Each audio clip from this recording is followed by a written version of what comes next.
We all have dreams, but dreams by their very nature can be difficult to achieve.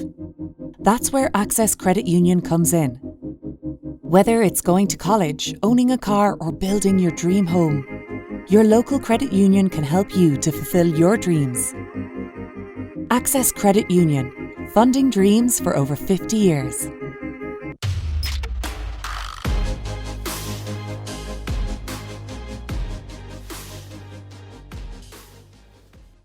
Close your eyes and pull like a dog. And a new Irish record for Phil Healey, 22.99.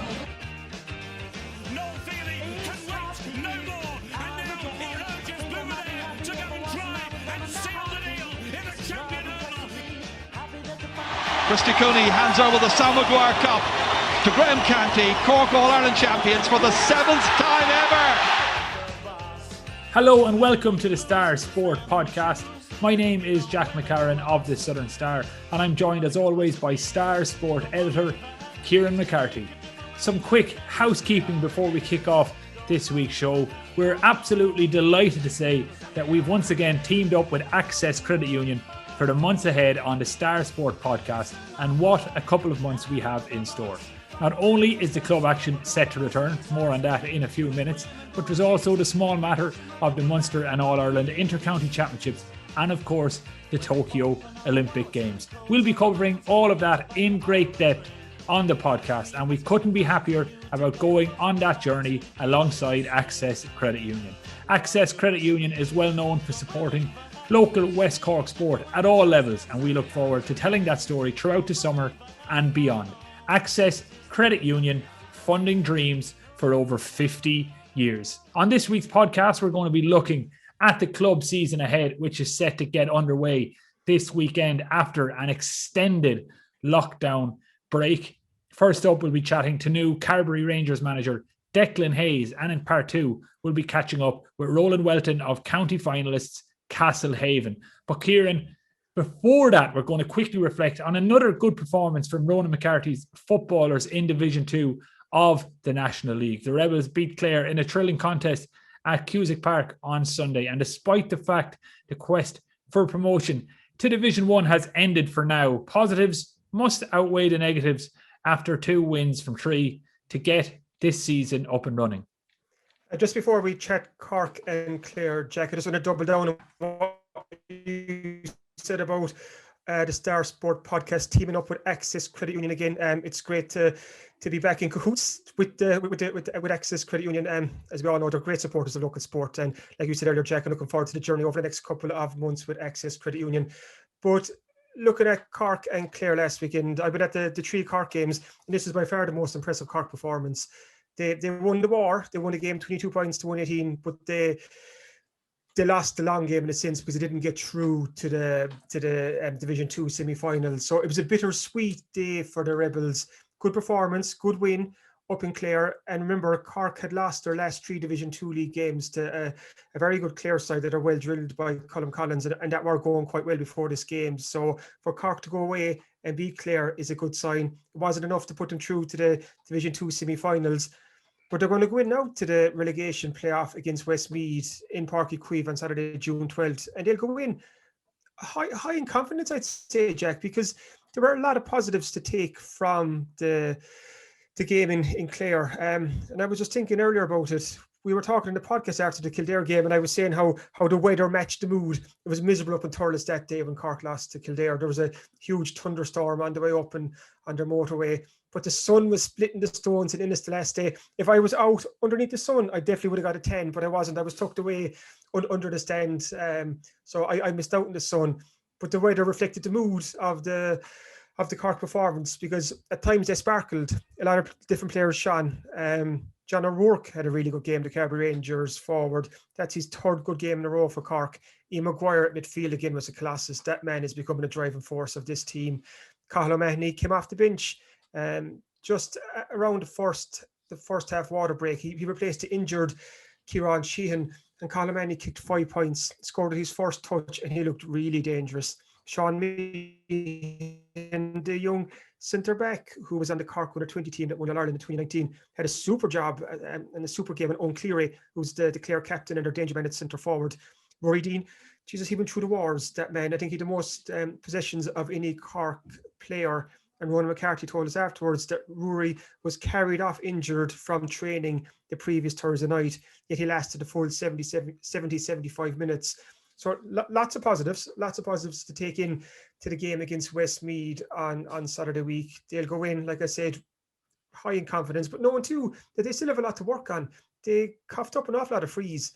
Like David Turberdie kicked 1-8, and 1-6 of that came from place balls. So, and it was those frees in the second half that kept Clare in touch, because Cork needed to win by 4 points to pass out Clare on the Division 2 South table. In the end, they only won by 1 point. It just wasn't enough. But a lot more positive, Jack, a lot more positive. Yeah, and just to kind of look at the progress the team has made then over the last number of weeks, because I think when you see a team trending upwards over the course of a month, that can only be viewed from a positive point of view. You reported on the Kildare game after the first week of the league where they started brightly, but ultimately fell, maybe the weather or just overall a kind of a lackluster performance after the extended break. And then last week against Laois, again, you said in spurts they were excellent, but they just couldn't consistently carry it over the full 70 minutes, but ultimately got the win. So it was better than the week before. And then this win over Clare is substantially better than the previous 2 weeks. So you can almost start to see something building there, or say at least that it's trending in the right direction 3 weeks in to what's been a very much delayed season. 100%, because with each game they got better and better and better. Granted, they were starting from a pretty low base, because that second half against Kildare, you can't really dress it up. They were poor. Cork were fairly poor. And if the management are analysing this league at the end and why they missed out in a Division 2 semi-final spot, you could trace it back to that second half, because that third quarter was when Kildare pulled ahead and Kildare eked out their, I think it was a 4-point win in the end. And ultimately, that Kildare game is a game that cost Cork a chance of promotion to Division 1. But like you said, Jack, they're getting better with each game. But what's important there is they're getting players back as well. Luke Connolly was back against Laois. Mark Collins came off the bench. Kieran Sheehan was back. So the big players are coming back. And also, fellas are probably getting up to speed a bit. That first game, a lot of ring rust, trying to dust off the cobwebs after months of inactivity. So now fellas are finding their feet. And like I said, there's been a lot of positive performances over the last couple of, the last 2 games in particular, the last 2 games. So like I said, Ian Maguire, Sean Meehan really stood out the last day. There's been a pity about a couple of injuries though. Daniel O'Mahony, the young fullback, went off injured after 10 minutes against Clare. Kieran Sheehan went off injured in the first half. Sean Powter went off what looked like an injury too in the second half. There's no update yet. You're always a bit worried when Sean Powter goes off injured, because he has had his injury trouble. So touch wood, it's nothing too serious there. But Cork now have 2 weeks in between the Clare game and the Westmeath game, and they probably need that. Fellas need to recover. They'll have 2 weeks of good training. So, like I said, fingers crossed, they'll go into that Westmeath game as favourites, possibly Cork's only home game of the year, and they need to win it, because if they lose that game, Cork are straight back down to Division 3, and that would be a disaster, because this team needs to be Division 2 minimum if they want to progress, because you have all those young fellas, the likes of the Sean Meehans, the Colin Manleys, the Damien Gores, the Blake Murphys, the Brian Hartnetts, all those fellas from the under 20s, they need to be playing Division 2 at least to keep progressing. So hopefully Cork will keep their Division 2 status. And if we're going by what we saw the weekend just gone, they have a very good chance of achieving that. And just before we move on to the club action then, Kieran, could you just confirm the actual date? He mentioned the venue is Cork, so are we to assume it's Páirc Uí Chaoimh or Páirc Uí Rinn? Yeah, it's Páirc Uí Chaoimh on Saturday, June 12th. So that's only Saturday week. So it's a big game. It's going to be on GAA Go, so Cork fans can tune into it there. So huge game for Cork, and it'll be their last game before the Munster Championship too. So not only do Cork want to stay up, obviously they do want to stay up in Division 2, but it's one of the last chances for fellas to put their hands up for a championship place as well. So yeah, it should be a good game. And like I said, if Cork can even build on what they showed against Clare, they should have too much for Westmeath. But on the other hand, even though Westmeath lost their 3 games up in Division 2 North, they lost 2 games by 1 point and 1 game by 3 points. So they were never too far away either. So it'll be a tricky tie, but Cork should have enough. Well, one to look forward to, and great to have positives to talk about in relation to Cork football at this early stage of the season. Hopefully they will continue to come out as the season progresses. But let's quickly then change tack, because club football is back this weekend after, I think, an 8-month break that I see you writing somewhere. So we've been 8 months without club football of any nature, any quality, and it's coming back with a bang with this newly formatted, newly thought up League Cup format, which is essentially going to replace the regular leagues, I guess, because of the shortened season. We're going to talk to new Carbery Rangers manager Declan Hayes in just a moment, Kieran, but maybe before we do, could you give us an idea of what these League Cups actually are and some of the big storylines we can look out for ahead of the return this weekend? So these League Cups, they replaced the usual county leagues, and it's just for 2021. So football and hurling are going to be played on alternate weekends. So we're kicking off with the football first this weekend, and there's a hectic schedule next Monday with nearly every team in action, bar 2 actually. So the club scene is coming back with a bang, and there's a lot of local interest too. There's a couple of groups there that have some big hitters from West Cork. Looking at League 1B, you've Carbery Rangers, Clonakilty, Martra and St. Michael's. There'll be huge interest locally in League 2A as well, because Castlehaven and O'Donovan Rossa are in the same group along with Valley Rovers and Mallow. So as you can see from that, there are some big derbies on the way up. But it's great for the club players to get back in action, because it's been such a long stint since last year, since they played a game. So I think everyone will be excited ahead of next Monday before the action resumes. As you can see, anyone watching this podcast online, I even got my championship haircut, Jack, just for the occasion.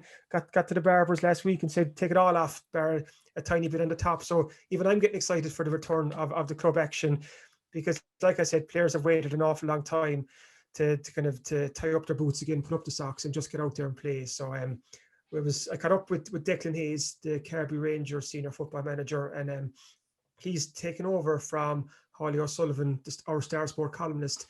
Declan has taken over from Hawley as the Carbery Rangers manager. So it's his first season in the hot seat. He was part of the management team last year, so he knows what's involved to a certain extent. But it's always interesting when you have a player like Declan Hayes, who only retired 2 years ago, and he's played with a lot of the fellas he's now managing. So that's a very interesting dynamic. All of a sudden, from being their teammate, he's now the fella who'd say, no, you're not starting this game, you're coming off. That's going to be a challenge for Declan Hayes. But as you'll hear from him now, he's excited about the job at hand. He's delighted with the management team he's put together. And like everyone else, he cannot wait for next Monday. And Carbery Rangers are kicking off away to Martra on Monday at 3 p.m. We're joined now on the Star Sport podcast by Carbery Rangers senior football manager Declan Hayes. Welcome to the podcast, Declan. Thanks, Kieran. Thanks for having me. Before we talk about the season ahead and it throws in this week coming up, let's just chat about yourself for a second, Declan, and your journey to taking over as Carbery senior football manager. Obviously, a stalwart of the club. You've played there. You were there in 2016 when Ross were crowned county senior champions. You've seen the highs and the lows. So talk to me about this transition from a player to a manager. Well, I suppose it was probably always something that I would have an ambition of doing, managing Ross or coaching Ross or whatever.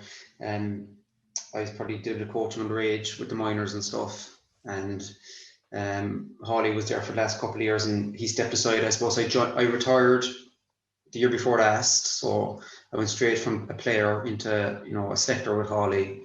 And I was part of his backroom team. And in fairness, Hawley was there for a good few years and he felt that he wanted a break and stuff. So I suppose, that way kind of did help to transition a little bit, as in I was part of his backroom team for a year and stuff.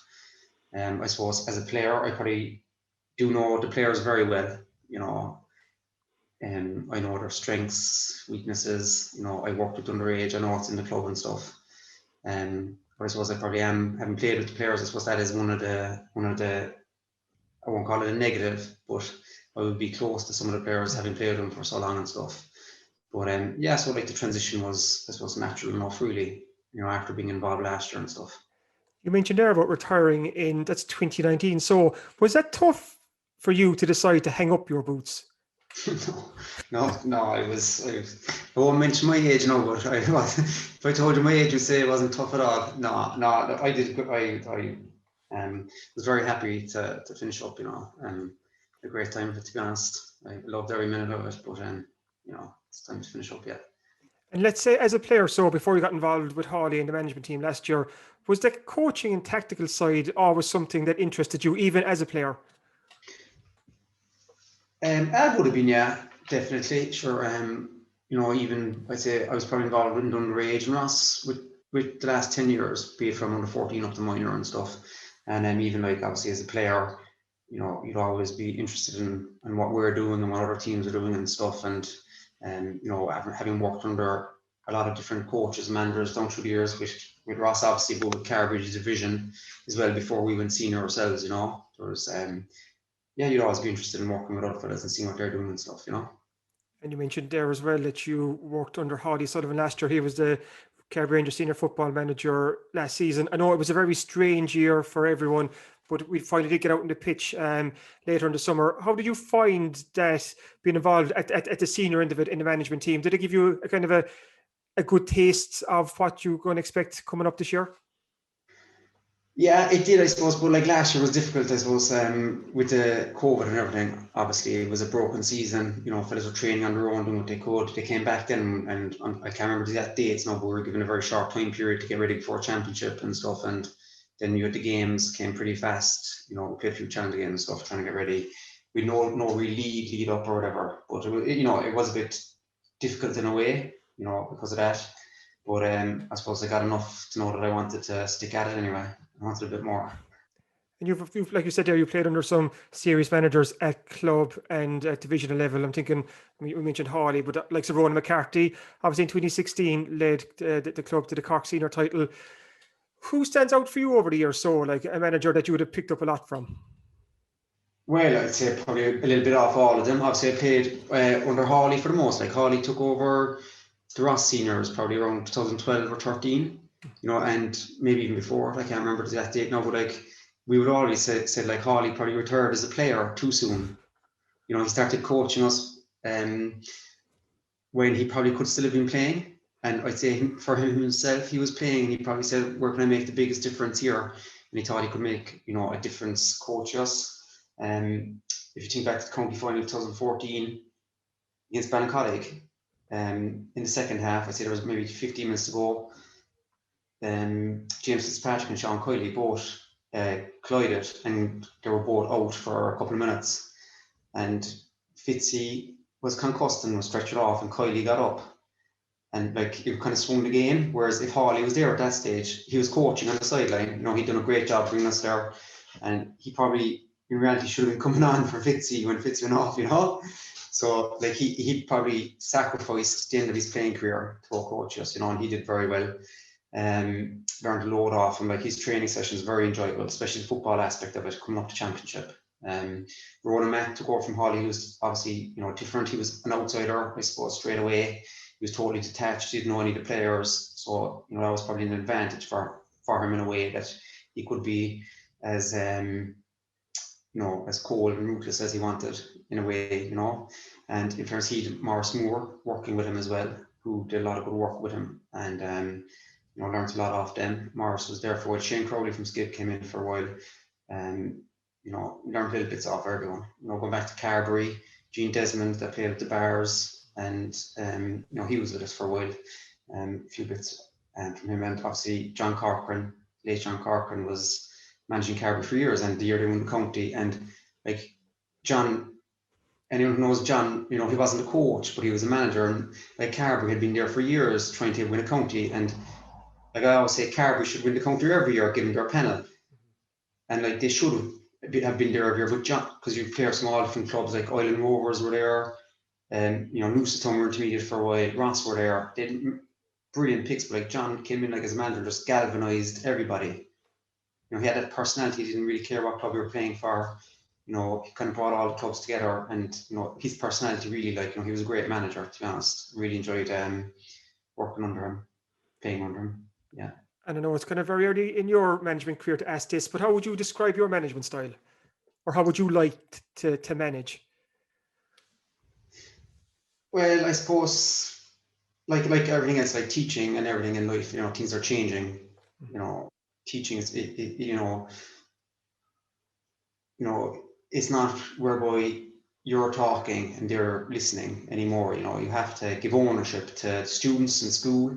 They have to be willing to take ownership of their own learning. It's the same with players. They have to take ownership for their own fitness, their conditioning, for their performances. You have to take feedback from them. I think, the days of you saying to, players, this is what we're doing, that's that. I think that's probably gone. They have to have they're giving so much of their time, and there's so many other distractions. They have to have an input into what's going on. So I'd say, as a management style, it'd be very inclusive of people's opinions and what they think. But obviously, when it comes down to it, the management team, because it is a management team, it's not a manager, it's a management team, they have to make the decisions, and, it's going to be inclusive. People have opinions and can give their opinions and will have a say, but eventually the management will make the calls, and, the players will buy into that then, and everyone rowing in the same direction. Management team is so important in all this, and you put together quite a good management team. I see here John Hawley as coach, James Kingston as coach selector, Mark Ronan as a selector, Dennis McSweeney is looking after logistics, and Adam Doyle is doing the strength and conditioning. So you must be pretty happy to put that team together. Yeah, we're very happy. And in fairness, when Hawley stepped aside, the club came and said, was I interested? And James Kingston as well, who has done a lot of coaching underage with me, were we interested? And we said we would. And first, the club were brilliant. They did their very best to put the strongest team that they put together. And yeah, we were very happy with it. John Hawley's, I know John very well. I went to college with him. Played a bit of football with him in UCC, and he's agreed to come in and do some of the coaching, and he's doing very well. And I suppose we thought it was important because myself and James Kingston, we've been with a lot of these lads underage, and we got on well with them and all that. But I suppose we were conscious of it not being the same voice again that they've had all the way up underage. And John Hawley's come in and it's fresh, fresh ideas, a fresh voice. He does know the players inside out. He watches almost every game he can watch in Cork, but he doesn't have any preconceived ideas about any player's strengths and weaknesses that maybe we might have from all the time. So it's a fresh start for the players, a fresh voice. So it's exciting for them as well, that they see it as a fresh chance. You touched on it too earlier, Declan, about the fact that you've played alongside a good few of these players. So you're going from being their teammate to now being the manager. So you're now the person who decides whether they start or not. So that's an interesting dynamic. Like I said, you're close to these fellas, you've soldiered with them. So how do you handle that transition? Well, I suppose, I had played with a lot of the lads and all that, and it was only the last day we were talking after training. We have a big panel, 40 plus, and we were saying we have a first game next Monday, and we'll only be able to bring 24. So straight away, there'll be a few people disappointed, But we have a good junior team as well, and I'm actually losing track now. I'm not talking about fellas playing junior or whatever, but everyone will be given a chance. We can only play so many in the first senior game. Then fellas will get a chance. There'll be junior games. We'll be watching them and stuff. And I think our lads are mature enough to know that if you're performing, you'll get the jersey, and if not, you won't. And and you're kicking off the season against Martra in the new County League Cup, and you're also entered in the Tom Creedon Cup as well. So it's a very busy start to the season. So it's something like 6 games in 6 weeks, I think, Declan. So yeah, what was the thinking behind that, entering the Tom Creedon Cup as well as obviously the County League Cup? Well, we've guaranteed 3 league games, right, which is good. But obviously we're going to need more. Everyone's going to need more. So we didn't enter the Tom Creedon Cup the last couple of years, but we said it's guaranteed games and competitive games. And the last few years, we've kind of gone down to Kerry for games, and we played the North from Waterford and a few other teams. And challenge games, sometimes they're great, other times they're not. You don't know what the opposition are going to have. There's a little bit less of a risk with a competitive game like Tom Creedon Cup. So as soon as we got the opportunity, we grabbed it. To be honest, we're delighted with it. It's a guaranteed game every week for 6 weeks, yeah, so games, we get to have a look at all the players and stuff. Fellas are training hard, like they deserve a chance to show you what they can do. And yeah, we'll be looking forward to it, to be honest, and try and get back to winning ways.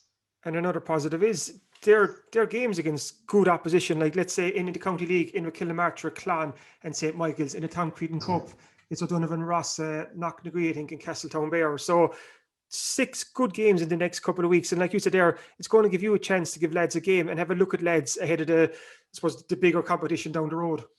Yeah, definitely. And like everyone's in the same boat. Like everyone went back training and then you have a game in 4 weeks, which isn't much. Like people are on the pitch for 4 weeks and you have a game. So like,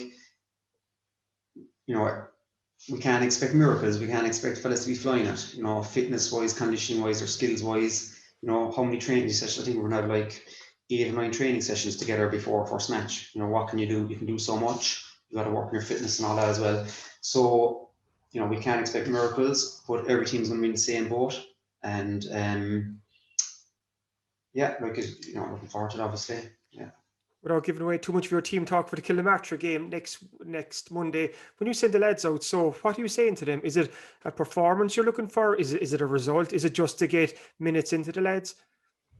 I'd say all of the above, really. You want a performance, you want a result, definitely, hopefully, get back to winning ways, and plus try and get as many minutes as possible into every fella. Fellas aren't going to be able to play everyone's not going to be able to play 60 minutes straight away, but that can be seen as a positive as well, because we'll be able to use everybody, probably use 24 on the day, and there's a junior game the day after as well, and fellas will be using that for fitness and stuff. But definitely performance, yeah. But look, it's their first game in a year almost, we pick 2 or 3 things we're going to work on in that game and try and work on them, see how they develop, and bring it on a little bit the next day after that and introduce a few more things. Yeah. You've been back training the last couple of weeks now. What was it like the first night back? I'd say fellas were nearly bucking when they got back out onto the field. Oh, they were, yeah. Like, it's been tough on fellas. Like every club's been the same. Like fellas training on their own, running on pitches were closed, running on hard surfaces and stuff. It's tough going, and it's tough on the legs as well. But people couldn't wait to get back on the pitch, to be honest, and everyone was raring to go, really. Yeah, it's fantastic. And looking further down the road, deeper into the summer, the Premier Senior Championship, it's another West Cork group, I guess you could call it. You have Castlehaven and Newcestown again, and it's the winners of Mallow and Éire Óg. What were your thoughts when you saw Castlehaven and Newcestown pop up again? Well, I suppose first impression was I suppose it wasn't as exciting as last year because it's the same again. But it's funny because some of the other groups are the same again as well. I think Nemo Valleys in Douglas, is it? The 3 of them were in the same group as well, and they were kind of a bit. But then, the more I think about it, it probably is a good draw for us because we were so disappointing last year. I think the lads will be looking forward to those games because they might feel they didn't do themselves justice at all last year. It is a tough group, obviously, like Newcestown and Castlehaven, and the winners of the Premier Intermediate or Senior B, whatever I call it now, like Mallow or Éire Óg, we're playing them first actually, and they'll be just after winning the county. So they're going to have a lot of momentum. I'm going to be on a high, and obviously they'll be training for that game and bring them on as well. So in that respect, it is a very tricky draw as well. Because last year Carbery Rangers, he didn't get out of that group. So does that almost fuel the fire a bit? Even, I know, like I said, it's down the line. The fact that you probably felt disappointed afterwards that you didn't do yourselves justice, that'll help light the fire up when that championship does roll around. Well, yeah, it will, I suppose.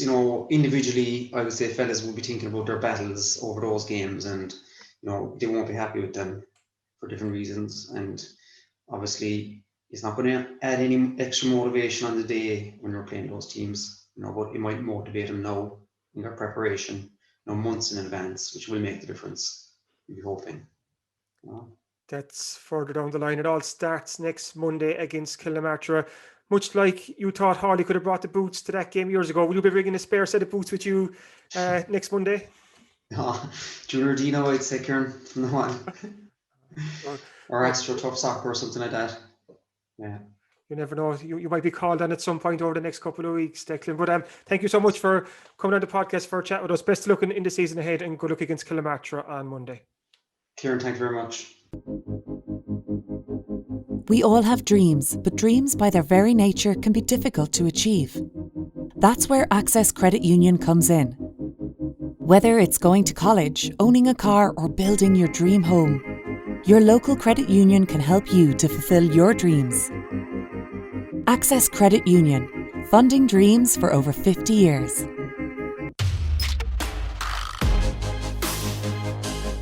Kieran, in part one, you mentioned one of the big derbies we have to look forward to in the coming months and in the County League Cup, and that is Castlehaven against Skibbereen. The Haven are also involved in a yet-to-be-played county football final from last year, so there's a lot for the Castlehaven players to be thinking about as this season finally kicks into gear. And you've caught up with one of those players, Roland Whelton, ahead of their opening game against Valley Rovers. So how was Roland, and how are things in Castlehaven with all they have on their plate at the minute?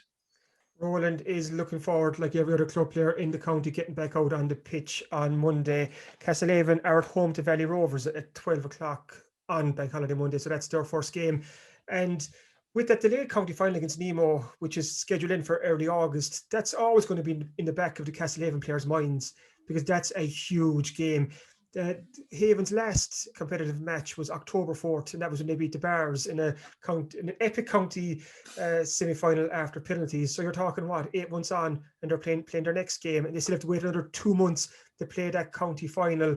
So for all the players involved with Castlehaven, these league games, again, it's a chance to put their hands up for that county final spot, because that will stand alone as a one-off game in probably early August. And then a couple of weeks later, the 2021 championship will throw in. So it'll be a very short turnaround.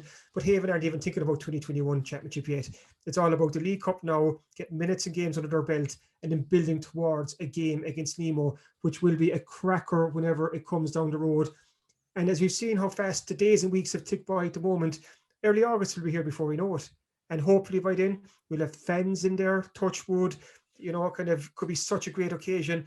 Instead of a county final played on a grey skied October Sunday, we could have the sun splitting the stones up in Páirc Uí Chaoimh on a Saturday or Sunday evening with fans inside. Wouldn't that be great? So Roland Whelton, as you'll hear from now, good form, looking forward to the start of the season, because it's another big year for Castlehaven.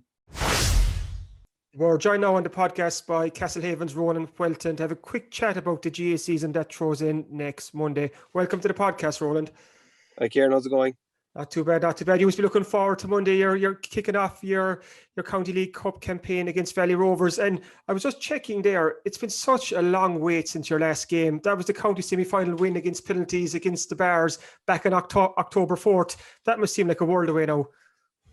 Yeah, look, it's a long old wait now, right? I suppose, fellas are eager to get back playing with the ball and playing with action like that. The last 2 weeks have been enjoyable to get back to a bit of training. Look, like that, the touch isn't overly there as of yet, but the social act was great to get back, meeting the lads and just get it back into a bit of routine. Yeah, so look, it's been long overdue, but we look forward to getting back into the games. Yeah, like I said, it's Valley's first up on Monday, and obviously it's a game that Castlehaven want to win. But besides that, how much are you looking forward to getting back on the pitch and playing a game of football again? Oh, come here, look, every year there, everyone looks forward to getting back into pre-season and so on and so forth, but there's the games, that's where everyone wants to be, that's where the action is, that's where everyone wants to be involved in, so like I say, we look forward to it, of course. Look, fellas, we're trying to do, I'd say, all over the country, and all the county fellas are doing a bit on their own, and just, for their mental health more than anything else, just to get out and to be doing something. So look, there's only so much that you can do. Like, it's hard to get motivated, hard to be disciplined all the time to doing something, but yeah, looking forward to the game for sure. Yeah, you're one of the first footballers I've ever heard to say they're looking forward to pre-season, because usually fellas are trying to dodge pre-season because it can be tough going. But what was it like to get back into training? Like I said, I suppose it was the social aspect of it. To be honest, the guidelines broke, they were left eased off, and looking forward to getting back. It is meeting the lads. Look, down with us there's a lot of camaraderie there. There's a lot of good bonds.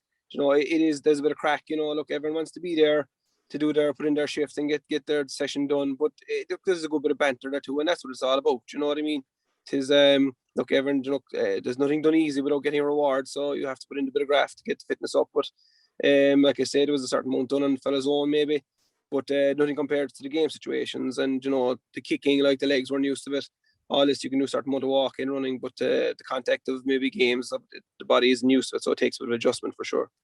More and more GA players I've talked to since the COVID pandemic struck, and you touched it there, it's that social aspect of the GA and of sport. Like everybody misses it because we couldn't meet anyone, we couldn't get to train with your teammates. So just to be back in that team environment again, and you touched it there, the banter, the crack, it must be great for the mind more so than the body.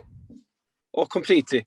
There's no comparison. Let's say, you know, from playing your own, and that's why I admire people that they're on individual sports, like how they can be so focused and motivated to stay in their own game, you know. So, and not even just us as players, it's the community that's involved behind. It's you know, I see other people there that would love to come over to watch training, to be involved, look forward to games, talk about the games, you know. In rural parts of the country, like ourselves, it means the whole pile. GA is the backbone of everything, you know, and it's whether it's underage, there's the ladies, or ourselves, you know. Castlehaven has a fierce spirited community behind it, and it means a lot to the people of Castlehaven, you know. So for that alone, you're good representing them and giving joy to them or something to talk about, you know, that's a huge thing, you know. It's a huge good feel factor.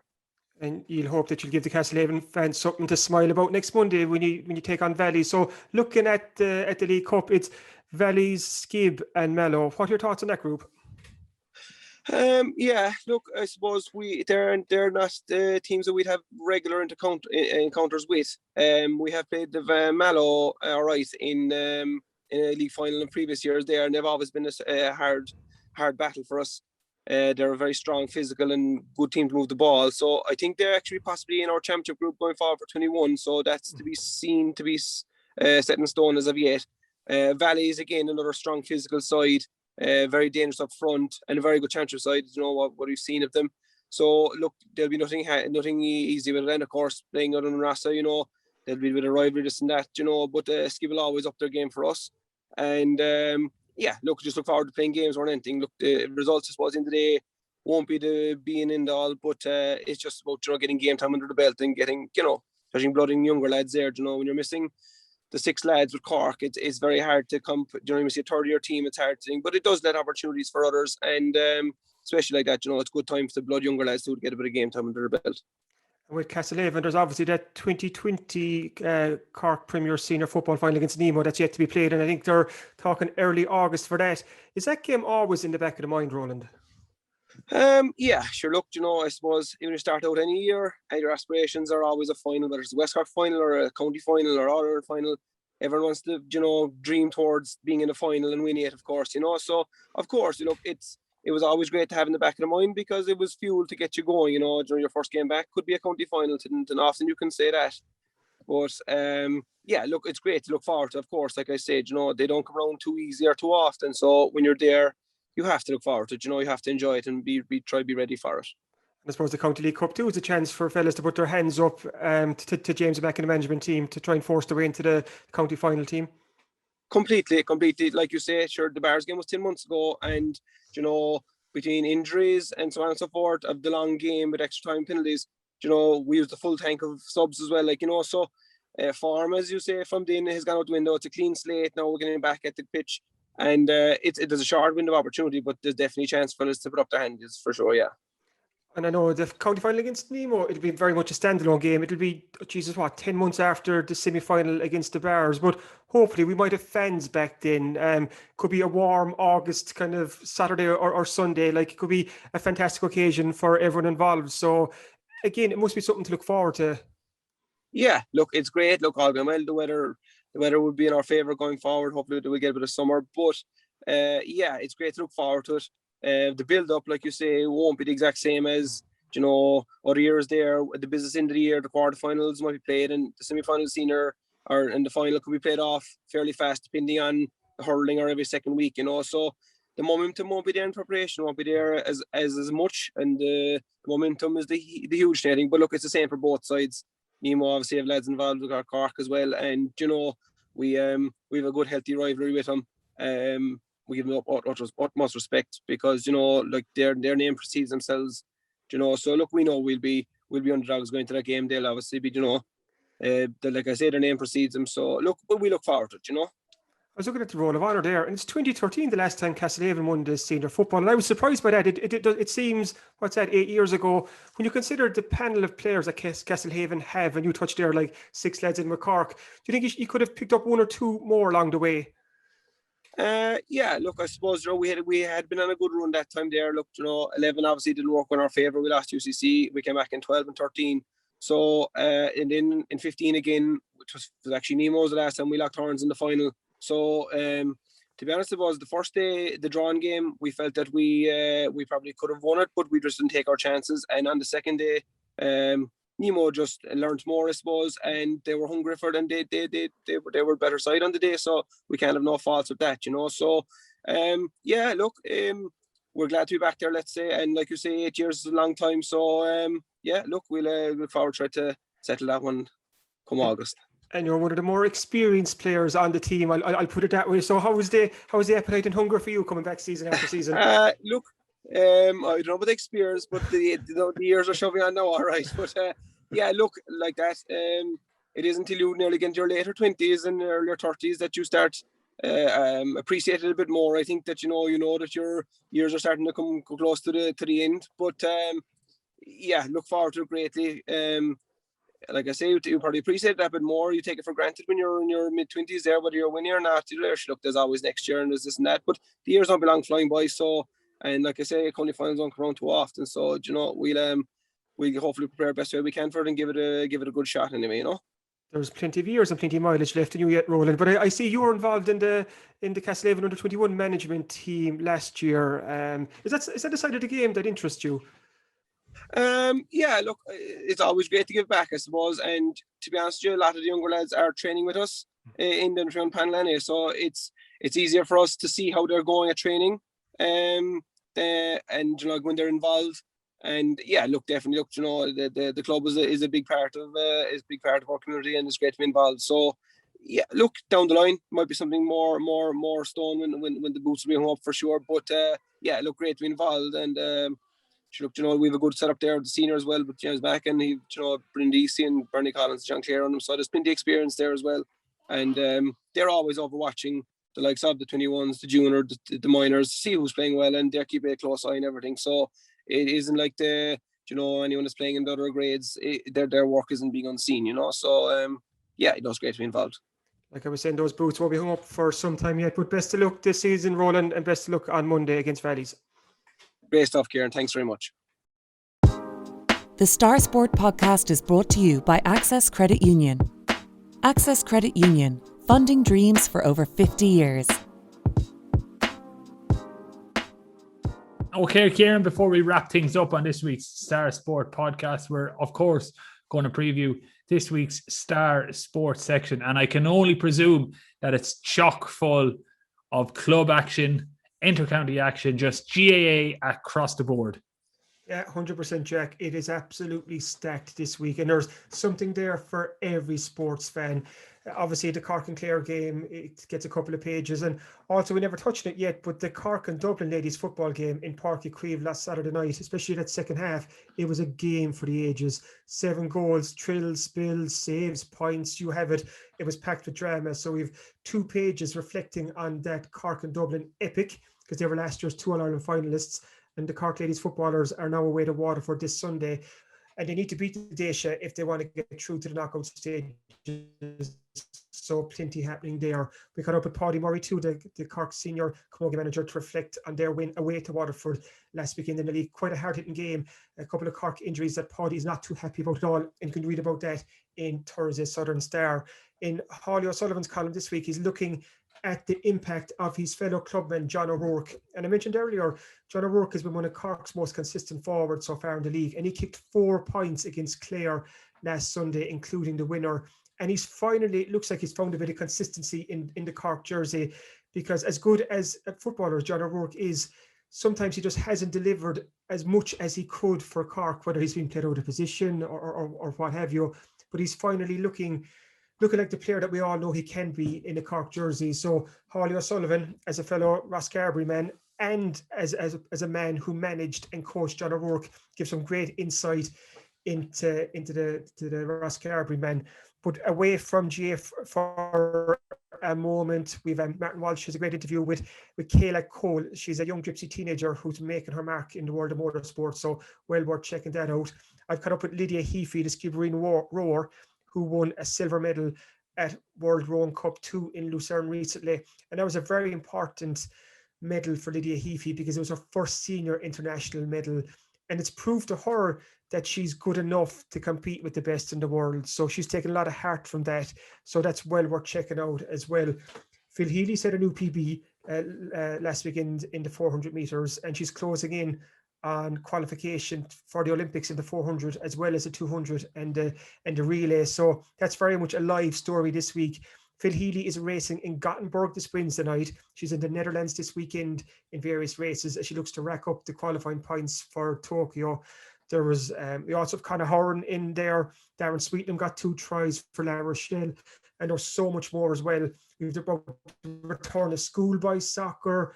We've Paul Barr is the new director of coaching at Bandon Rugby Club, and I've interviewed him. I interviewed Shane Crowley, the Skibbereen O'Donovan Ross football selector, about their busy schedule coming up. So you could see from that alone, Jack, the sports pages are actually creaking with the amount of good news that's in the Southern Star on Thursday. So go out Thursday and get this week's Star. And as always, if you can't make it to the shops, just go online, go to www.southernstar.ie/e-paper and subscribe to our digital edition for less than €2 per week. So no matter where you are in the world, if you're in Suriname, Sudan, Uganda, Kerry. Yeah. Where did you say? Kerry. If you're in Kerry, yeah, absolutely. And you want to see how your club is shaping up for the season ahead, make sure to subscribe. As I said, www.southernstar.ie/e-paper. And before I wrap up again, just to give a big shout out to Access Credit Union, who we're delighted to have back on board as partners on the Star Sport podcast. They're massive supporters of local West Cork sport at all levels, and we look forward to telling that story throughout the summer and beyond in the months ahead. Thanks for listening to this week's Star Sport podcast. We'll be back at the same time next week. If you enjoy these shows, please make sure to rate, review on Apple Podcasts, Spotify, YouTube, and I really mean YouTube. We're eking ever closer to 1,000 subscribers on YouTube, which would be great because once you get 1,000 subscribers on YouTube, you can start raking in that ad money or wherever you get your podcasts. Slán Tamil. The Star Sport podcast is brought to you by Access Credit Union. Access Credit Union, funding dreams for over 50 years.